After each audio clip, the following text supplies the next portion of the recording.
Johannesburg has some of the most beautiful gardens in South Africa.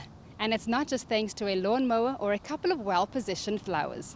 It is in fact due to garden landscaping, which is the art of creating a personalized signature look for the exterior of your home, using many natural elements such as flowers, but then adding structures, sculptures, or even water features.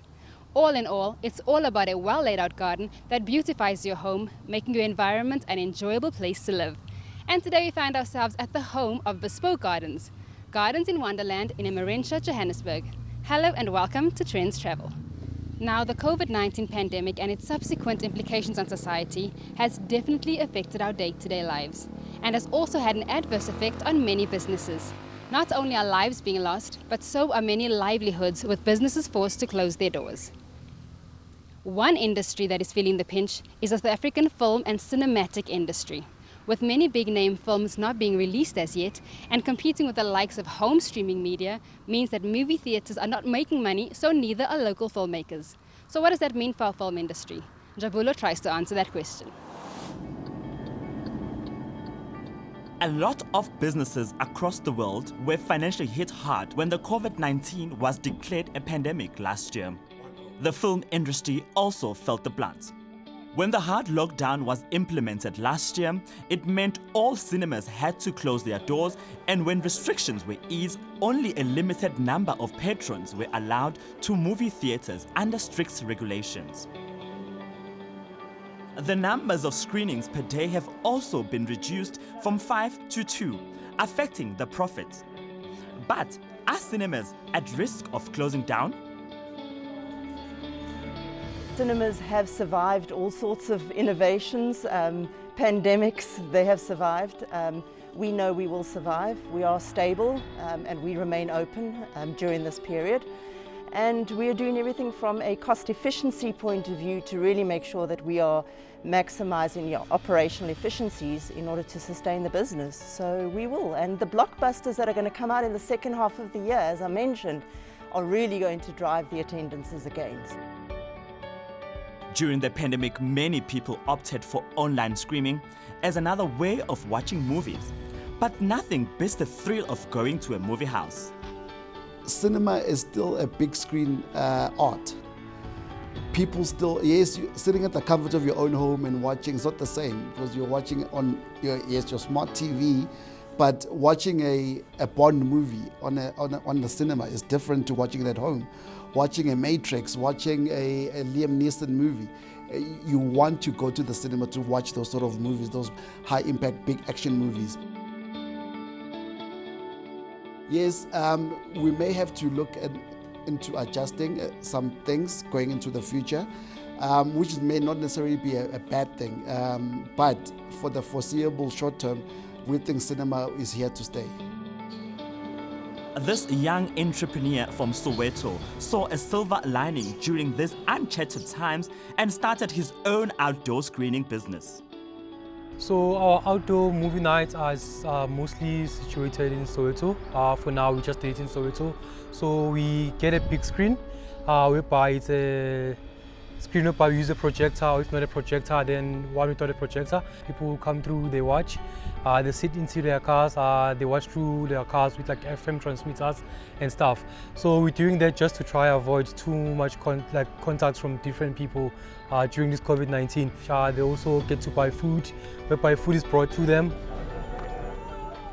We actually push local movies. We've done Issue the Winter into My Skin.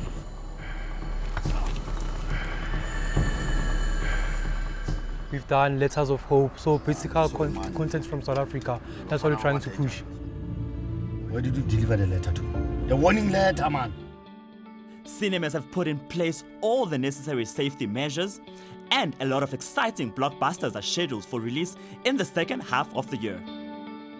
It is the month of love and flowers and romantic getaways and public displays of affection, but there is one thing this month offers in overload: chocolate. But I say whether you're single or coupled up, take this time to indulge. It's good for you. Chocolate comes from cacao, which is a tree that makes it a plant, so basically you're eating a salad. But on a more serious note, we take you to a chocolate factory to discover how it's made and where it came from. Have you ever walked into a store, or in this case a pharmacy, and seen their specialty chocolate selection? There's usually some indulgent Belgian chocolate, delectable dark chocolate, and even some sugar-free options, displayed in all shapes and sizes. And Valentine's month gives rise to sweet little hearts, representation of some Cinderella romance, and even chalky champagne bottles. But it's not just catered to women, men can have their pick too. It's a healthy treat, so it's loaded with all those antioxidants you now need against this horrible coronavirus that's going around. So if you eat a little bit of dark chocolate every day, you get all the antioxidants to build your immune system. And the month of chocolate and love is the perfect excuse we didn't need to indulge. But how did chocolate as we know it today come about? The history of chocolate started off in what we know today as Mexico. The central piece of that little line you see between North and South America, there the Aztecs, they were the first people to grow or saw the chocolate growing, or the beans growing in a fruit on the chocolate trees in those jungles, and they used it as a medicine. So chocolate originated in the world as a medicine against tiredness, and if you need energy, also as a tonic. Before these warriors went to war, they ate the chocolate beans, but not as we know it today as chocolate, but as a finely grounded chocolate powder or cacao powder. That's how they consumed it as a drink. What is this?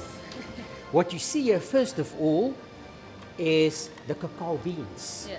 And I put it in a little house. If you go to Brugge, my house or our house in Bruges, in Belgium, the little house is like that. It's a typical Belgium Bruges building style. But there in it, there's the cacao beans, and that is pure health. So that bean is loaded. It comes from a tree, grows in a fruit like this, and in the fruit they open it up, they dry the beans, the same they would do with coffee. So in places like Ghana and Ivory Coast, there they grow the beans, and it's loaded with health, all the antioxidants, all the minerals in it. And then theobromine is the stimulant in there. Lots of people think it's caffeine, but it's not caffeine, it's theobromine that gives you that boost, that energy when you need it. But chocolate was known as a drink for many, many years. So it's never been a slab or a sweet or a chocolate like we know it today. It was made in a drink.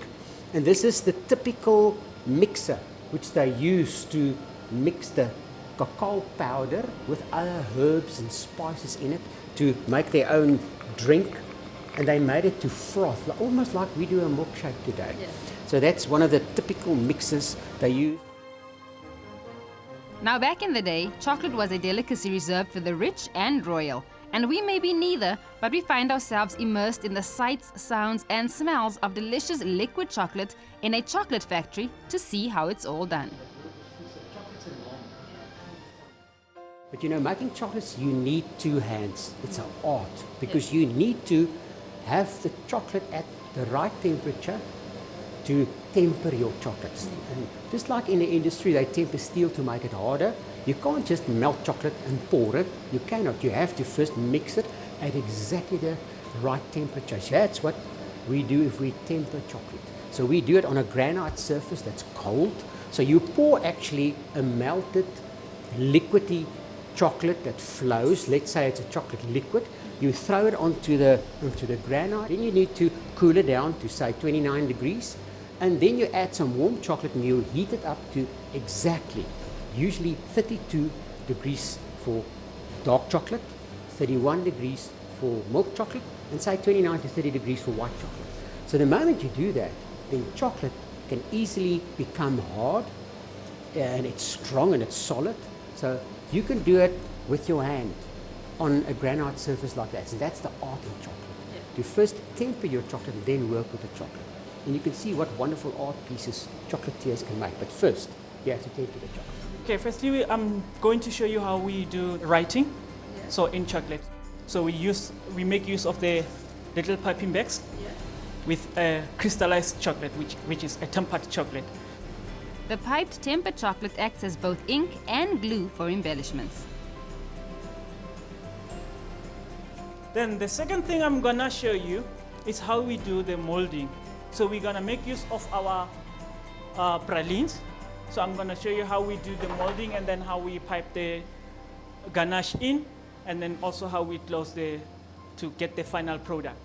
So first we're gonna go to the machine. We're gonna make use of our milk machine, which is already crystallized. So doing the molding, stop and go, releasing the chocolate.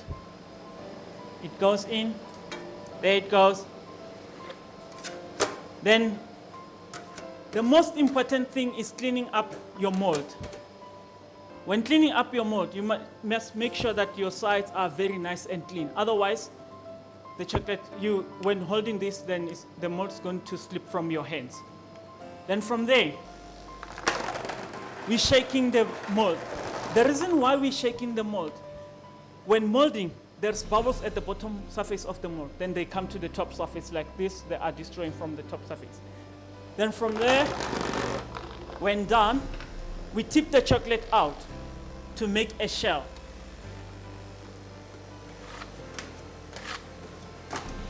Because your chocolate is nicely crystallized, if you can put it on top of your head, this is not going to fall off because it's crystallized. Then it goes like this in the fridge for it to harden up, just to set a little bit. Now our chocolate is ready, so we're going to pipe in the ganache inside. That's our caramel. I'll stop and go. Then we pipe in the ganache. Once the caramel ganache is piped into the chocolate mold, it is then put in the fridge and left for a full day to set. Then after a day, we close up the chocolate. This is the end product when we close the chocolate. What we do is, we bang it a little on the table. Then it's just a matter of removing the finished product and voila! That's our end product of our finished caramel chocolate. Okay. Cheers. Yeah, cheers. From us to you, happy Valentine's Month. Love is in the air, but so is the novel coronavirus. So please, as you are spreading the love, do remember to do it from a safe social distance, to always sanitize your hands, and to continue wearing your face mask, in public at least. We'll be right back.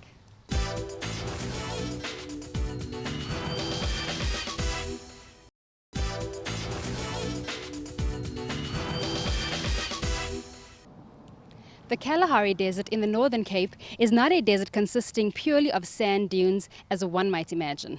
It is rather a land of dunes with grass plains. This means that there is more vegetation than any normal desert, more plants, therefore more animals. By visiting the Kalahari, you can see both the desert, interesting plants and interesting animals. Additionally, the desert is home to the sand people who lived there for over 20,000 years and still live there today.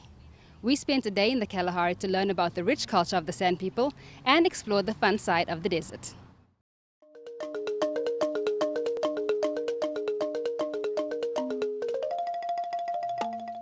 Driving down the Kalahari Desert, the scenery is that of shifting red and white sands, coupled with scattered thorn trees and dry riverbeds.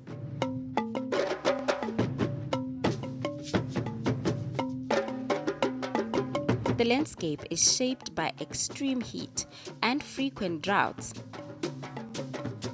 But once you get to your destination, the desert becomes a home of adventure. Don't be fooled by the position of the sun. This was 7 a.m. and we wanted to get through the morning Meerkat Walk before the heat became unbearable. Just like gum. I know this. Yeah. Like bubble gum. I know this. Yeah, but as soon as you eat from the gum, it tastes like a disinfectant or something. It looks like we were not the only ones who wanted to get things done before the temperatures hit a high. The Meerkat Walk is a combination of teachings of use of traditional medicine and learning about wildlife. We took things up a notch and polished our sandboards for some sandboarding. It's literally 40 degrees, but it feels like 69 degrees. I feel like I've been traveling the Northern Cape chasing the sun. So now I've got my sandboard. I'm going to be sandboarding. I I haven't worked out in a long time because of the lockdowns and being scared to go to the gym. But in nature, you can work out anytime, anyway. And the sun is good because it gives you that heat so that you can sweat and exfoliate your skin. Let me show you how to work out Kalahari desert style. So before you hit the sand when you are sandboarding, you must use floor wax on the board to help you slide better.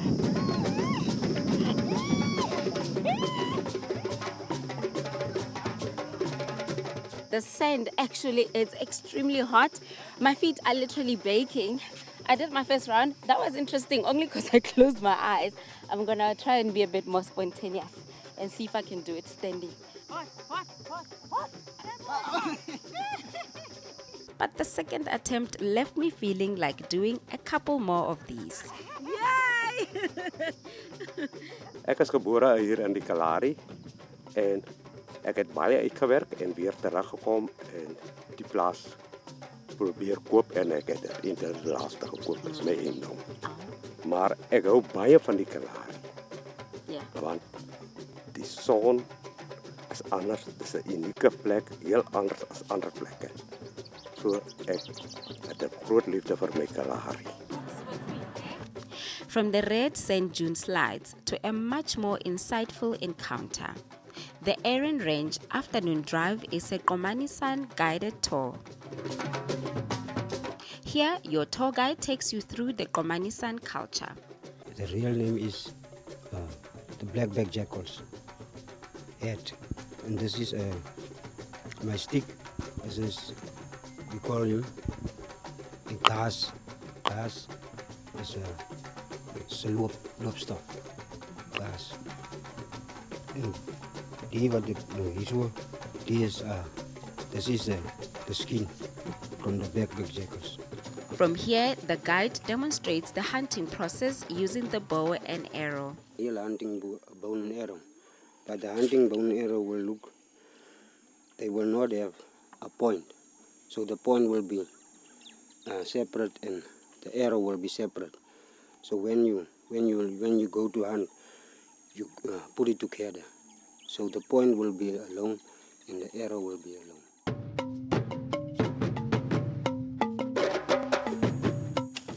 To be able to hunt, the San people had to be able to track the animals that occupied their land. Tracking for animals that have been right here on this spot with our guide, and the only one that we have seen so far is the red hartebeest. I see you looking. What are you looking at now? Fresh droppings. Yeah. As you can see. Yeah. Of what? Yeah, as you can see here.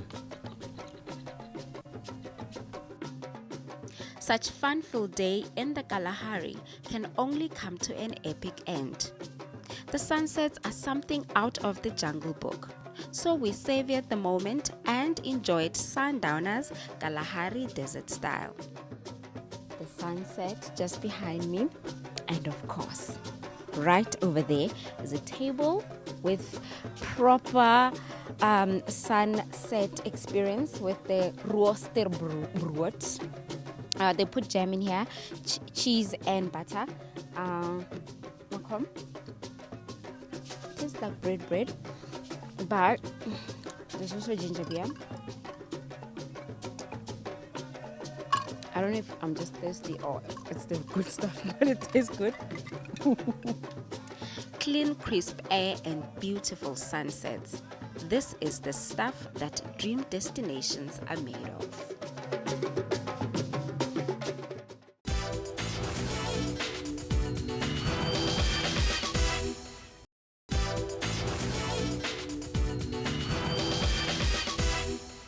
One of the best things to come out of the coronavirus lockdown is that not everybody flocked to their TV screens, to Netflix and chill, or live stream on every available platform. Others called up with a few good books and stocked up on them, further reviving an already active reading culture in South Africa. So we took to the streets of Johannesburg to tour some of its 1,080 bookstores and learn its literary history along the way. Today we're going to do a walking tour through the Joburg CBD, and it's looking at all of the ways that books have shaped the city. So we're going to meet booksellers who are selling books now in all kinds of cool and different ways. We start right here at one of the more conventional bookshops. Our ground floor is mostly the new books, and it's about 90% local books. So local meaning South African and the rest of the region. Upstairs is the mezzanine that we built for the kids section. So we keep books in all 11 languages upstairs. Not every book is available in all 11 languages, but as much as we can, we have the full spread. One of our projects is working on recapturing traditional stories or retelling traditional stories in different ways. So the first one we did is called The First Story Ever Told, and it's using a story that has variations around Africa, but we used a Zulu version as the core of the story. And it's telling the story in more modern language, so not trying to pretend that we're recreating very deep Zulu, like we're not. We're trying to tell it for modern kids who are using the language in a modern way, and really giving really creative ideas about like how to represent the pictures. So like, what would a Zulu mermaid look like? You know, what would, you know, these fantastical creatures look like? And to do it with really modern colors, so bright colors for kids who are used to engaging with an iPad. And thinking like, well, you know, a mermaid queen now, she would have dreads, you know, she would have this gorgeous dress, you know, she wouldn't be this kind of European-style Little Mermaid thing, you know, she would be this uniquely South African creature. So it's telling a story in a way that hopefully is taking the traditional story and giving it a new life. Then we set off into the streets of Johannesburg in search of more book vendors. When they surveyed Johannesburg, it was so interesting because we had like 1,080 bookstores just in the city of Johannesburg. So not South Africa, just the city of Johannesburg, which when we think about like our own reading culture, people are always shocked by that, like how can there be so many? Like, well, if you look at just the block we're on right now, we have 12 booksellers just within this one block.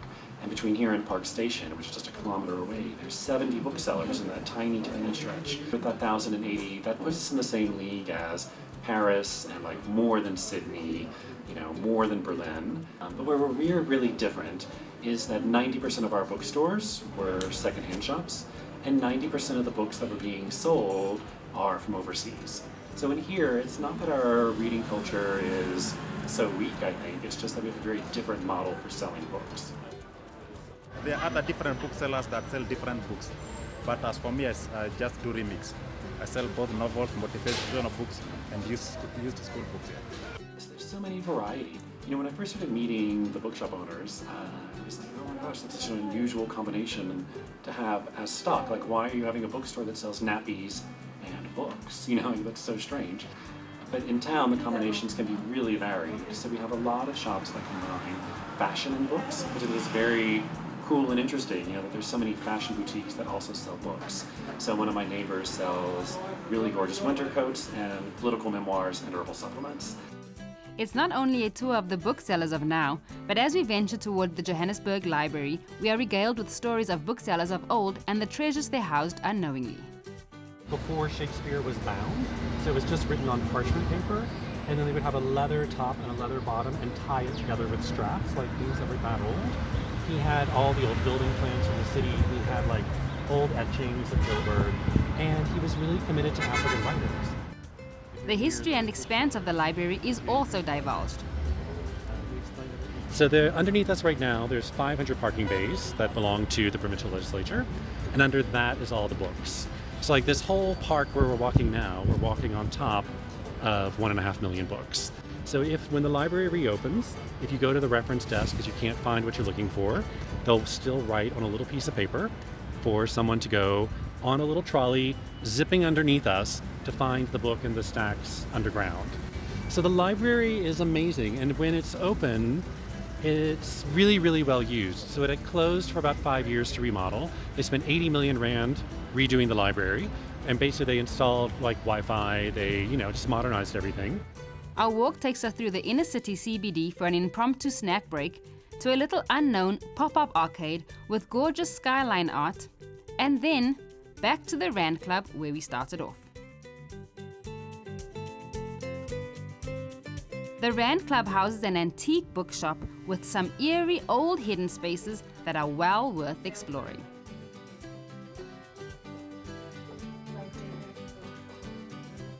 Thank you so much for joining us today in this epic garden for an epic show. We will see you again next week, same time, same place. I'm Louise Scoble reminding you to sanitize, mask up and social distance. Stay safe and stay healthy.